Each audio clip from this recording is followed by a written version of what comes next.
All right, we're live. We're back. My name is Sunny once again. I'm the host of the Sunny Ray Show. Thanks to our sponsors, Razrock and GTM Ventures. Today, I'm joined by Dax from FOMO. Dax, how you doing? I'm doing very well, thank you. Awesome. Hey, Dax, why don't you just maybe start off with like a sentence or two about what FOMO does? We'll put it on ice and come back to it maybe in about 15, 20 minutes. But I like to give people a bit of a heads up in terms of where we're going.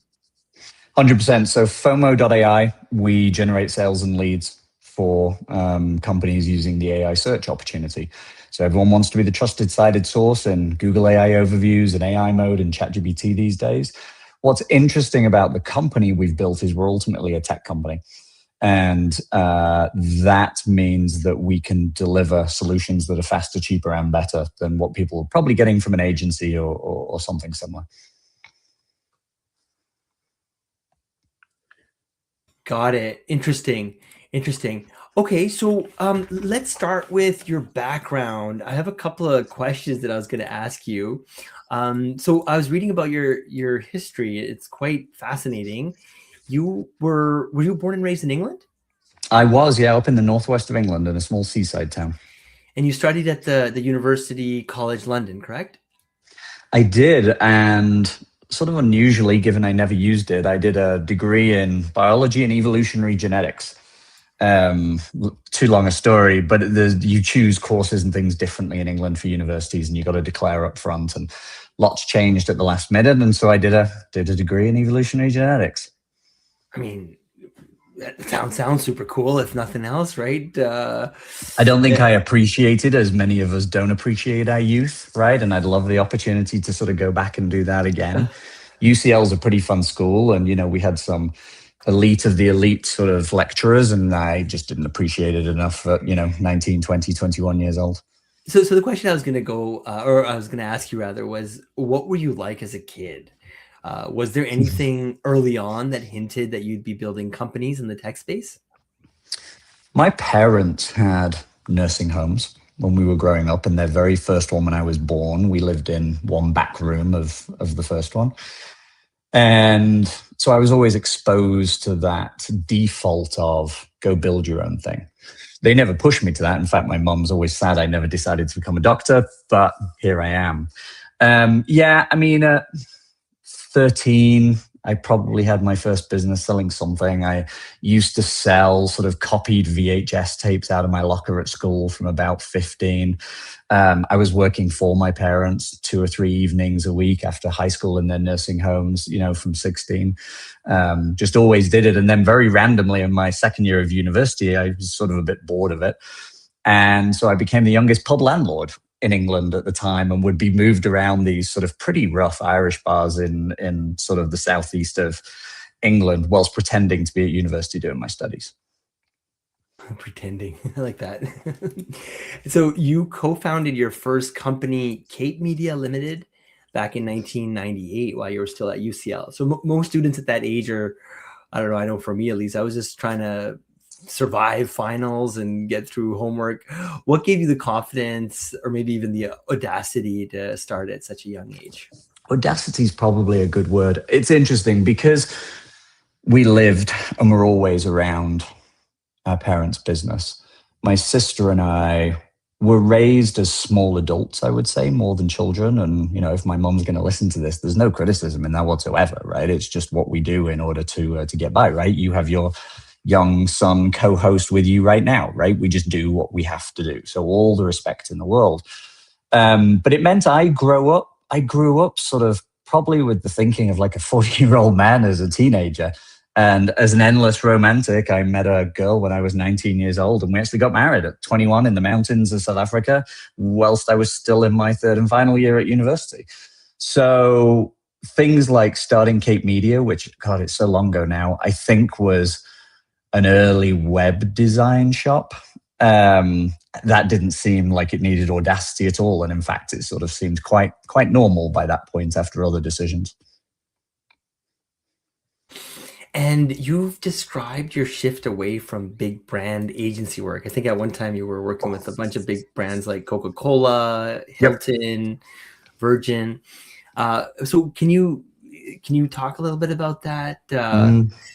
Yeah, what did that, I don't know, did you have some sort of disillusionment that started to creep in around that time, or what made you? That's an interesting question. So in my 20s, I fell into ad agencies in London and loved it. If you've ever worked in agencies, I mean, it's such a thrill and it's such a fun ride, and you're doing something different all the time. And, in our one, there was an office in San Francisco that I moved to where, the martini trolley would come around at Friday at 3 o'clock, right? I mean, it was just a fun, amazing environment to be in.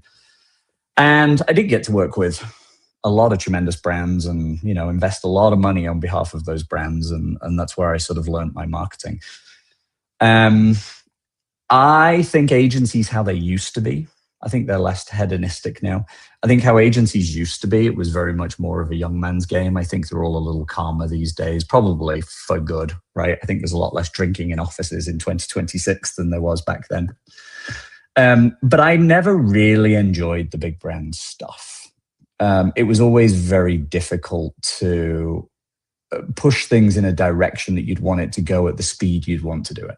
And because I always came from smaller companies, and because I am very much the sort of startup mentality, I love the sort of 0 to 20 sprint and less so the 21 to 100 scaling sprint.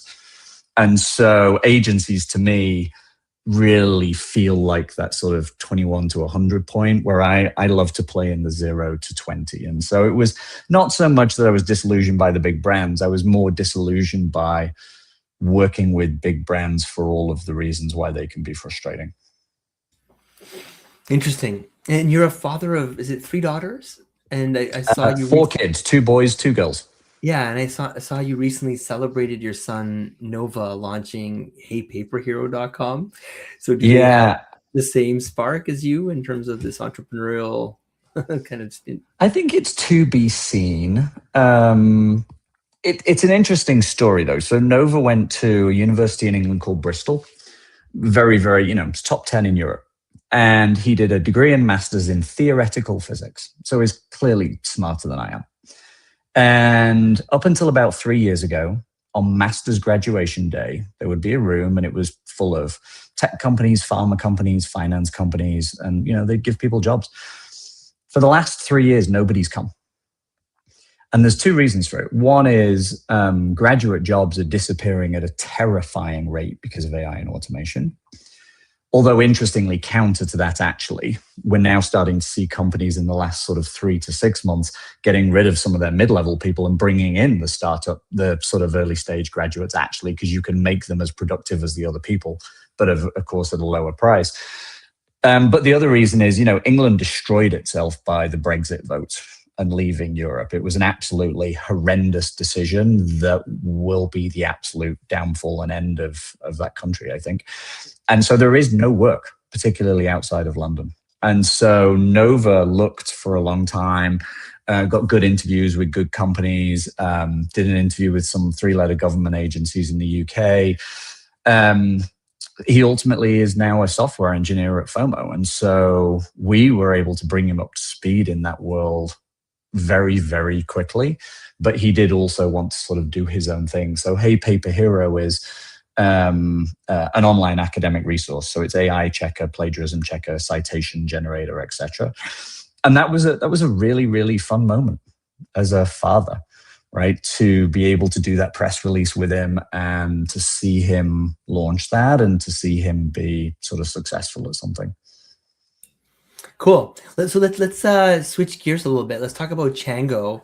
So you co-founded this company in 2008 with Chris. What was like the breakthrough insight that made Chango work when so many ad tech companies were failing? Well, we were very early in ad tech, and there were 3 of us: Chris, Mazdak, and myself. And Chris was very much in that particular role, the sort of original founder. Maz and I came in and, sort of pre-revenue, but still just sort of one step on. And so the credit of an insight, I would say, really goes to Chris in that case. But I would say the thinking at the time was, if you work in the marketing industry at all, there are these things called DSPs. That's how people buy media now at scale. And we were building one of the first DSPs. But at the time, that was for real-time media buying. Nobody was using real-time data for real-time media buying. So Chris's insight was, well, maybe there's an angle here to have real-time data fueling the decisioning in the platform. What's a scalable source of real-time data? Well, that's search data. So at one point in Chango's history, we were scraping 14 billion searches a month from publishers, seeing incoming traffic from Google. And I hate to say it, but I and Chango are the reason why Google made Google Analytics secure and you now can't see all your search terms. It was to kill off the companies like Chango. My sort of favorite story, though, about Chango is the name. So Chris had just founded and managed to get a short 6-letter domain name on a .com. Great, good for him.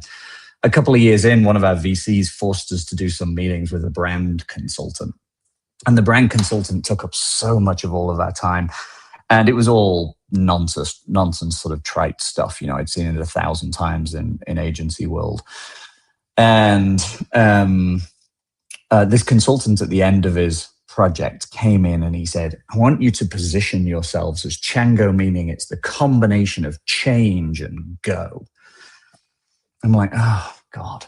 So we said, no, we're going to stick with the story that resonates with our audience, which is it was the shortest .com we could afford, right? That grabs people's attention because we've all been there trying to find a domain name for something.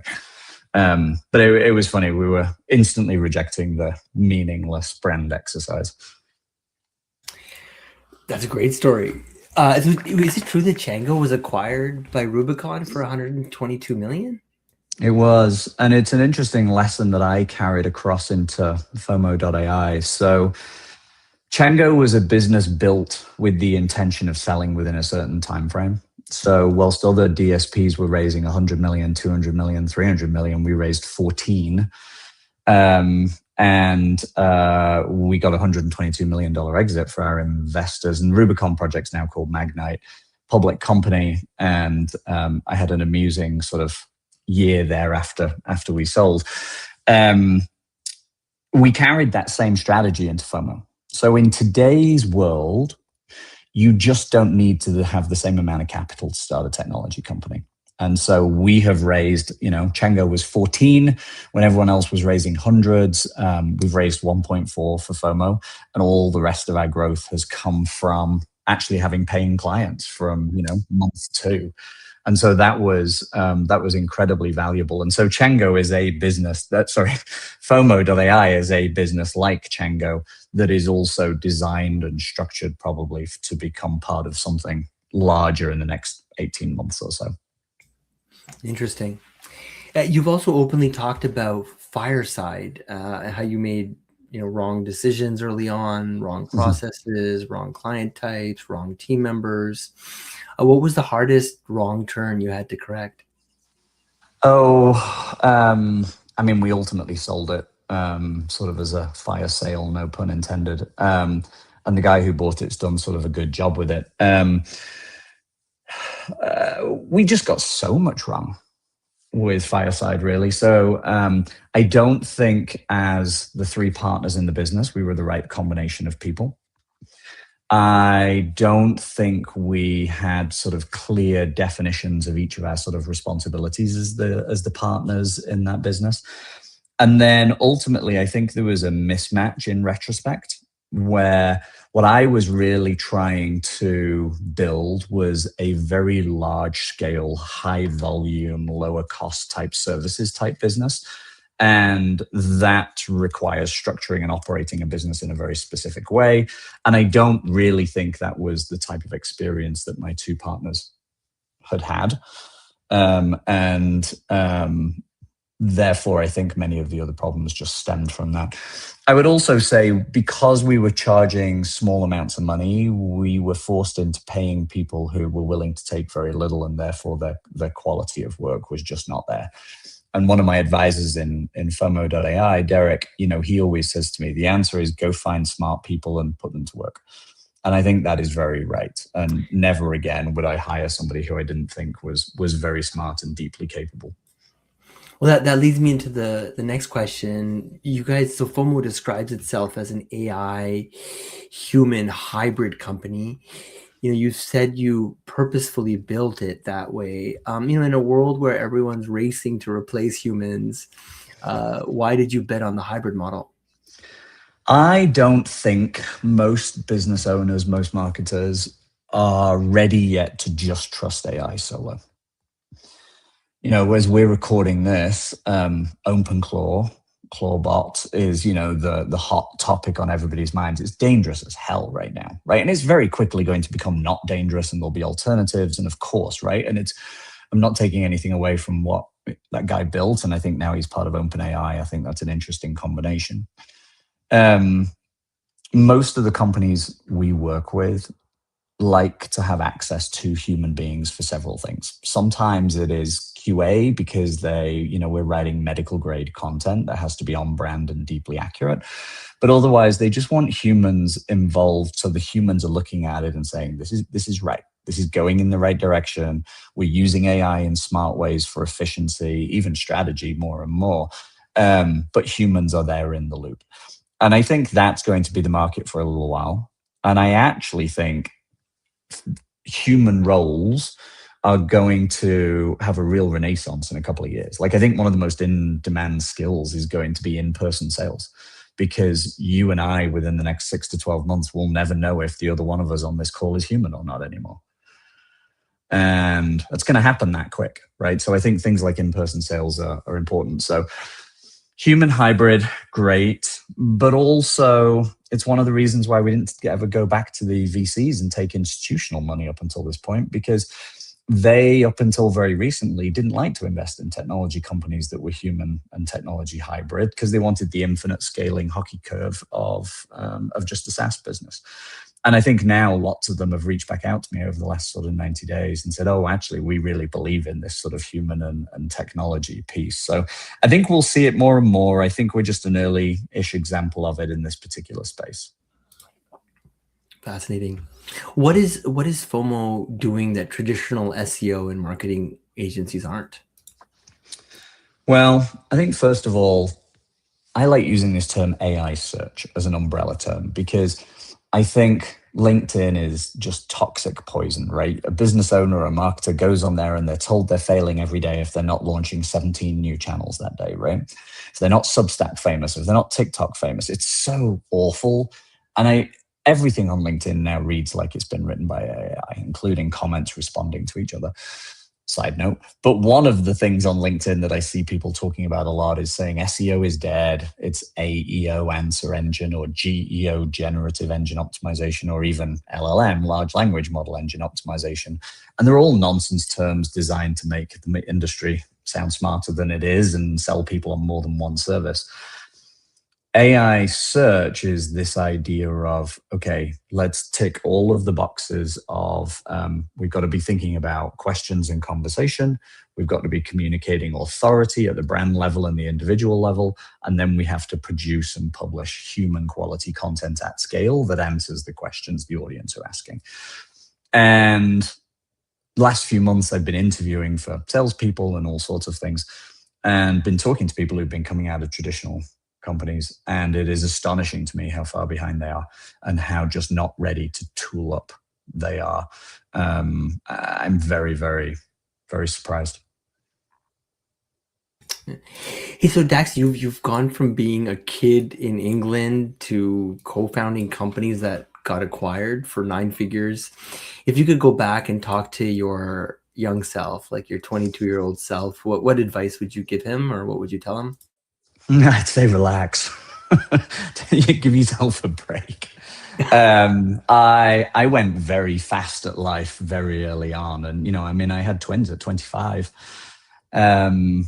which is great now because I'm now an empty nester at 48. And so that's sort of a really nice trade-off for sort of giving up your 20s for that. I would say relax. It doesn't have to be quite so intense at the beginning. Find out exactly what you want to do and where you want to be doing it. Go try lots and lots of different things. I encourage my kids to go try stuff. And if they don't love it, go do something else, right? But that would have benefited me all those years ago. It's absolutely benefiting all of our kids going into the workforce now, because in a world where every human's going to be paired with AI, actually as humans, we're more the overseers, if that really. And problem solving is the fundamental solution now, as is a broad base of knowledge that you can bring to lots of scenarios. So I would also, as I encourage my kids, encourage myself back then to go do sort of a lot more projects academically, instead of the degree I did, that were all focused on honing those sort of problem solving skills. Amazing. Dax, anything else you want to share with the audience, or should we bring this one to a close? I would say that I spend all of my world in this AI period, and I have to get out of my head what it's going to do to humanity. So I write a publication called 84, the numbers 84, futures.com. And that publication, it's designed just to be thought provoking, right? So it's what happens when 80% of the population is unemployed because of AI, and we have to have some sort of universal basic income. It's fun to play with the idea of maybe the AI wants to pay us the universal basic income simply so it gets more human training data to learn from, right? So 84 Futures is an interesting place as like a thought starter. If you like a beer or a whiskey, it's definitely a good time to go read that when you're sitting and being contemplative. And that's not connected to the 42 answer. Was it 42, the famous book? From the Asimov book. Sorry, Yeah. Hitchhiker's Guide to the Galaxy. Hitchhiker's. It's not, no, it's a nod to 1984 by George Orwell, which is obviously a little dystopian. Nice. Yeah. Cool. But nonetheless, a monumental piece of work. Yeah. So Dax, thank you so much for this interview. I really appreciated it. Thank you all for tuning in. And Dax, maybe just hang out for a minute. I'll bring this live stream to an end.